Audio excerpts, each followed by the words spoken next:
Buenos días con todos, estimados estudiantes. Bienvenidos de vuelta. Con la clase de hoy abrimos un capítulo completamente nuevo y, en mi opinión, el más emocionante de esta asignatura. Damos inicio a nuestra unidad 2, Técnicas de análisis de información y producción de inteligencia. En nuestra primera unidad, que cerramos con el microcaso de la zona 8, dedicamos un tiempo considerable a construir los cimientos. En el contenido 1 aprendimos el qué, la diferencia fundamental entre el dato crudo, la información, la evidencia y la inteligencia. En el contenido 2 estudiamos el proceso, el ciclo de inteligencia, ese motor que nos permite gestionar la incertidumbre desde la dirección hasta la diseminación. Y en el contenido 3 dibujamos las líneas de la cancha, los límites, nuestro marco legal y ético, la LOTAIP, y fundamentalmente la Ley Orgánica de Protección de Datos Personales. Si la unidad 1 fue la teoría, la unidad 2 es la práctica. Este es el núcleo transformador de la materia, es el cómo se hace. Aquí vamos a ejecutar técnicamente lo que hemos aprendido. La competencia que queremos desarrollar aquí es la de ser capaces de procesar y analizar datos, tanto de fuentes abiertas como cerradas, para generar lo que hemos llamado inteligencia accionable, ese producto que le sirve al decisor para tomar una decisión informada. Esta unidad sigue un flujo lógico, replicando el trabajo de un analista real. Empezamos con el contenido 1, que es la recolección, nuestro tema de hoy. Una vez que tengamos la materia prima, pasaremos al contenido 2, que es el análisis, donde aprenderemos técnicas estructuradas para darle sentido a esos datos. Y finalmente, terminaremos en el contenido 3, la producción, donde aprenderemos a redactar los informes y productos que el decisor necesita. Hoy entonces nos centramos en el contenido 1, metodologías de recolección de información. Vamos a hablar de las famosas INTs. El propósito de esta clase es que ustedes puedan aplicar métodos sistemáticos para obtener la materia prima. Como les mencioné en nuestra introducción, nuestro enfoque pedagógico será asimétrico. En un mundo ideal, con presupuestos ilimitados, un analista tendría a su disposición herramientas multimillonarias, pero nosotros no estamos en ese mundo. Estamos en el contexto de la seguridad ciudadana ecuatoriana, un contexto de recursos limitados. Por lo tanto, nuestro enfoque debe ser inteligente y adaptativo. Vamos a priorizar las disciplinas que dependen más de la agudeza del analista, de su habilidad cognitiva, que del presupuesto tecnológico. Por esta razón, en esta unidad vamos a profundizar extensamente en dos disciplinas, la inteligencia de fuentes abiertas, OSINT, y la inteligencia humana, UMINT. Ambas son de bajo costo económico, pero exigen una alta intensidad en habilidades y mano de obra. También hablaremos de la inteligencia de señales, SIGINT, pero lo haremos a un nivel conceptual. La SIGINT, la interceptación de comunicaciones, requiere capacidades tecnológicas y autorizaciones legales a nivel estatal que están fuera de nuestro alcance práctico. Nuestro objetivo no es que ustedes ejecuten SIGINT, es que se conviertan en consumidores informados, que si un día reciben un producto de una agencia superior que contiene información de SIGINT, sepan qué es, cómo se obtuvo y cuáles son sus limitaciones. Hoy vamos a dedicar nuestra clase completa a la disciplina que, en mi opinión, es la más poderosa y accesible para el analista de seguridad ciudadana, la inteligencia de fuentes abiertas u OSINT. ¿Qué es OSINT? Lo primero que debemos hacer es desmitificarla. OSINT no es googlear, no es stalkear a alguien en Facebook. Eso es lo que hace un aficionado. OSINT es una disciplina, es el proceso sistemático de recolección, procesamiento y análisis de información que está disponible públicamente, con el fin de responder a un requisito de inteligencia específico, a un PIR. La clave aquí es la distinción entre disponible públicamente y fácil de encontrar. La información está ahí fuera para cualquiera que quiera verla, es pública.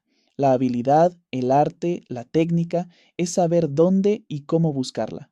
En el contexto de la crisis de seguridad de 2024 en Ecuador, OSINT no es un lujo, es una necesidad absoluta. Estamos en un conflicto que se libra tanto en las calles de Durán o Esmeraldas como en el dominio digital. Cuando los grupos de delincuencia organizada, llámense los lobos, los tiguerones o cualquier otro, usan plataformas como TikTok, Telegram o Instagram para publicar sus amenazas, para mostrar su poder de fuego, para marcar territorio, no están solo cometiendo un delito, nos están dando inteligencia, nos están proveyendo OSINT de forma gratuita. Nuestra labor es recogerla, pero no de forma aleatoria, sino con un método. Es vital entender que OSINT no es espionaje, no es hackear, No estamos rompiendo contraseñas, no estamos accediendo a sistemas privados, no estamos interceptando comunicaciones, estamos simple y llanamente cosechando de manera diligente y experta aquello que ha sido dejado, intencionalmente o no, en el dominio público. Ahora, ¿cómo se hace OSINT de manera profesional?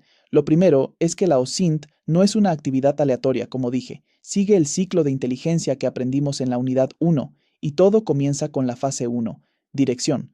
Jamás, escúchenme bien, jamás se inicia una recolección de OSINT sin un PIR claro. Si su PIR es vago, como ¿qué pasa con la delincuencia en Quito?, su OSINT será un desastre, terminará ahogado en noticias de prensa, en tweets de quejas, y no tendrá nada accionable. Pero si su PIR es específico, como el que vimos en el microcaso, ¿cuáles son las 3 rutas de infraestructura y ventanas de tiempo usadas por los GDOs en Durán para el reabastecimiento de municiones?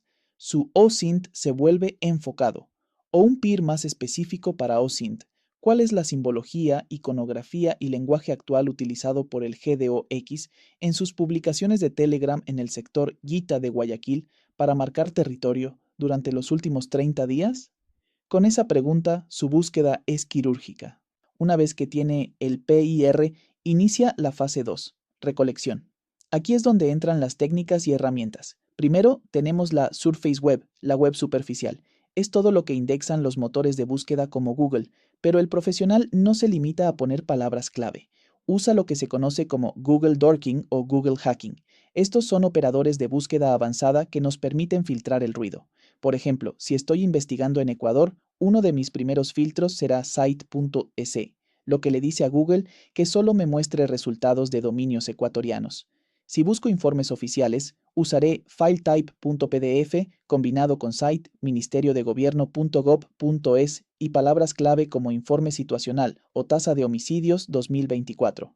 Si investigo un GDO, puedo probar Intext, GDO, los tiguerones Filetype, PDF Site, EC. Estamos usando el motor de búsqueda como un bisturí, no como un martillo.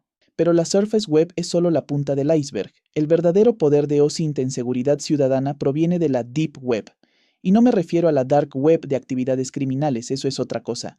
Me refiero a la web profunda, toda la información que está contenida en bases de datos públicas, pero que no es indexada por Google. Usted no puede googlear su RUC, pero puede entrar a la base de datos del SRI y consultarlo. Eso es OSINT. Y aquí, en Ecuador, tenemos un ecosistema de bases de datos públicas que son fundamentales para nuestro trabajo. ¿Quiere verificar la identidad y el domicilio electoral de una persona? Tenemos el portal del Consejo Nacional Electoral, CNE. ¿Quiere saber si una persona tiene antecedentes o procesos judiciales abiertos? Tenemos el portal de consulta de causas de la Judicatura. ¿Quiere investigar una compañía que parece ser una fachada para el lavado de activos? Tenemos el portal de la Superintendencia de Compañías para ver quiénes son sus accionistas y directivos. ¿Quiere rastrear un contrato sospechoso entre una entidad pública y esa compañía? Tenemos el SICOE, el portal de compras públicas. Todo esto es OSINT, no hemos hackeado nada, es información pública. La habilidad es saber que existen y cómo cruzarlas. Y por supuesto, tenemos la subdisciplina más importante hoy en día, la inteligencia de redes sociales, o SOCMINT. En el contexto ecuatoriano, esto es vital. Un GDO publica un video de 15 segundos en TikTok. Un analista aficionado ve la amenaza y se asusta. Un analista profesional de OSINT, entrenado como ustedes, ve mucho más. Ve el graffiti específico en la pared de fondo y usando técnicas de geolocalización, quizás comparándolo con imágenes de Google Street View, puede identificar el barrio exacto en Esmeraldas o Manta donde se grabó. Ve el modelo específico de fusil que están mostrando y puede determinar si es armamento estándar o si es armamento de grado militar, quizás robado a las Fuerzas Armadas, lo cual es un indicador de capacidad logística. Escucha la jerga que usan y puede identificar si es un dialecto nuevo, si indica una nueva alianza con otro grupo. Observa las sombras y puede estimar la hora del día en que fue grabado. Y, crucialmente, analiza las cuentas que comentan, que dan like, que comparten, y empieza a hacer análisis de redes para identificar posibles colaboradores. Les cuento por experiencia, en un caso que manejamos, el análisis de las etiquetas y likes en las fotos públicas de Facebook de un individuo nos permitió mapear a toda su red de colaboradores, identificando a 3 personas clave que no estaban en nuestro radar. No violamos su privacidad, sus ajustes eran públicos, simplemente miramos con método. Ahora, y quiero dedicar la última parte de nuestra clase a esto, debemos hablar del componente ético y legal. OSINT es increíblemente seductor. Como la información es pública, es muy fácil caer en la trampa de pensar que no hay reglas. Es fácil sentirnos como dioses, capaces de encontrar todo sobre todos. Este es el riesgo más grande de nuestra profesión, y es aquí donde debemos aplicar con rigor extremo lo que aprendimos en la unidad 1, contenido 3, específicamente la Ley Orgánica de Protección de Datos Personales, la LOPDP. La trampa es esta. Solo porque usted puede encontrar la cédula de alguien en el portal del CNE, o su dirección en una factura electrónica, o su historial de procesos en la judicatura, no significa que usted debe recolectar, almacenar y procesar ese dato personal sin una base legal y una finalidad clara. En el momento en que esa información pública se convierte en un dato personal que identifica a un individuo, la LOPDP se activa como un escudo. ¿Cómo aplicamos la LOPDP a nuestra recolección de OSINT? Primero, principio de juridicidad. ¿Cuál es nuestra base legal para buscar los datos de esa persona? No es la curiosidad. Nuestra base legal es la Ley de Seguridad Pública y del Estado, LSPE, y el COIP, actuando en el marco de una investigación o un plan de seguridad. Segundo, y este es el más importante, el principio de finalidad. No podemos, bajo ningún concepto, crear bases de datos de posibles sospechosos o gente que vive en barrios peligrosos solo porque su información es pública.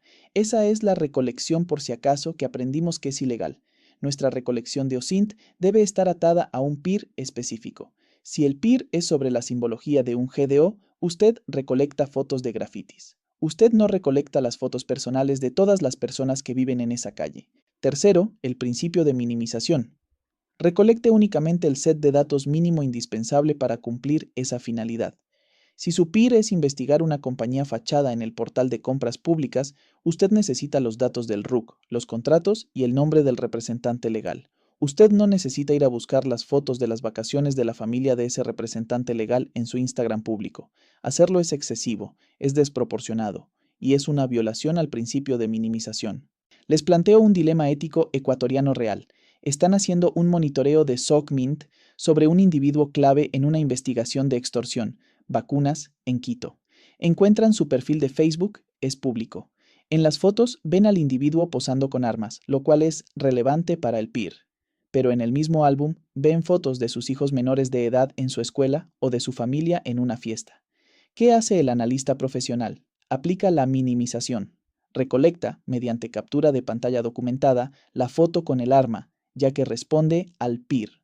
Ignora y no recolecta las fotos de los familiares y los niños. Incluir esas fotos en su informe o en su base de datos no solo es éticamente reprobable, sino que es ilegal. Contamina su propia inteligencia y viola la LOPDP. La línea es clara. Cosechamos información pública, pero en el instante en que esa información es un dato personal, nuestro mandato de seguridad LSPE debe ejecutarse dentro de los límites de la ley LOPDP. Para concluir la clase de hoy, hemos definido la OSINT no como una simple búsqueda en Google, sino como una disciplina de inteligencia sistemática, de bajo costo y altísimo impacto. Es nuestra herramienta principal en un contexto asimétrico como el ecuatoriano. Hemos visto que su metodología no es aleatoria, sino que responde a un PIR y que utiliza técnicas avanzadas en la Surface Web, Dorking, la Deep Web, bases de datos públicas como CNE, SRI, Judicatura, SICOE y la SOCMINT, análisis de redes sociales. Y lo más importante, hemos reforzado que la facilidad de acceso de OSINT es una trampa legal y que solo podemos operar eficazmente si usamos la LOPDP y nuestros principios éticos como el marco que guía nuestra recolección, garantizando la finalidad y la minimización de cada dato que obtenemos. La OSINT nos da el qué, el dónde y el cuándo desde la distancia, analizando lo que el mundo digital nos deja ver. Pero, ¿qué pasa cuando necesitamos saber el por qué? ¿Qué pasa cuando necesitamos entender la intención, la moral, el plan que no se publica en TikTok? Para eso no hay sustituto, debemos hablar con la gente. En nuestra próxima clase pasaremos del dominio digital al dominio humano. Vamos a estudiar la disciplina más antigua, más compleja, más gratificante y sin duda la más peligrosa de todas, la inteligencia humana, la JUMINT. Muchas gracias. ITESUT, Instituto Superior Tecnológico Universitario de Transporte.